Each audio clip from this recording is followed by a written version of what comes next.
Pastor Bob here speaking to you from the lobby of the church. I got to thinking about the fact that people all over the world have access to these videos, and maybe some of them have never been in the United States, let alone in Granville, Ohio, and have obviously never been in the church. And so here we are in the lobby of the church, and this is a table that we have set out with devotional opportunities. And so just to give you an idea of some of the different ones that we have up here, and to remind you that they're available. So some of you who are still stuck at home and you need something to read, you could either ask for some of these to be delivered, or you could stop by.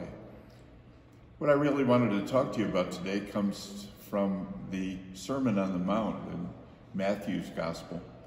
And if those of you who are familiar with the Sermon on the Mount, you know that it is full of a lot of difficult sayings, a lot of hard to understand. Blessed are those who mourn. I just came from doing a funeral service, and that's a hard one to understand. But this verse in Matthew chapter 5 has always been one that's kind of drawn my interest, and so I want to read it to you. This is Jesus speaking to the crowd and to us, and he says in verse 43, "You have heard that it is said, 'You shall love your neighbor and hate your enemy.'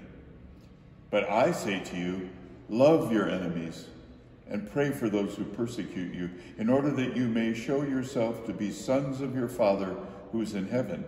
For he causes his sun to rise on the evil and the good, and he sends rain on the righteous and the unrighteous."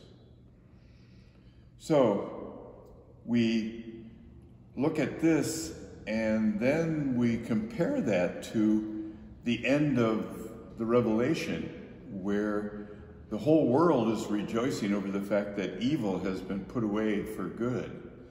And so it gives us a contrast in our minds. What are we to think of this continuing to love our enemies? And perhaps it would be a little easier to understand if we look at two words that are used for evil.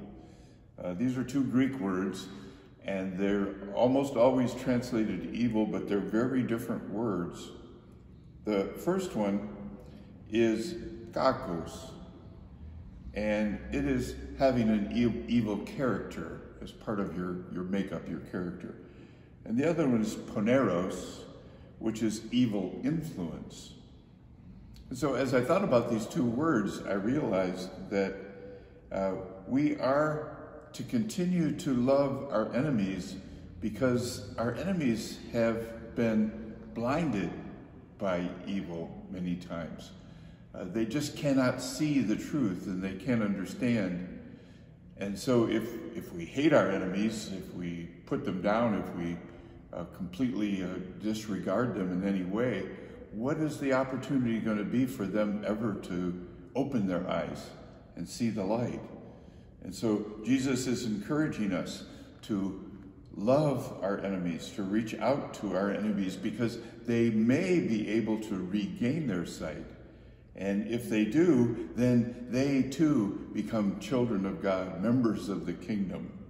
And so let's remember these differences in the fact that some people are being influenced by our enemy, the devil, and can be influenced by Christ in their hearts and become renewed.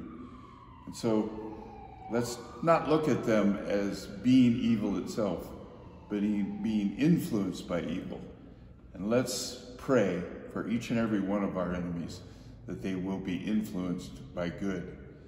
And this may start a revival throughout the world, and then we would see a real lasting peace here on earth.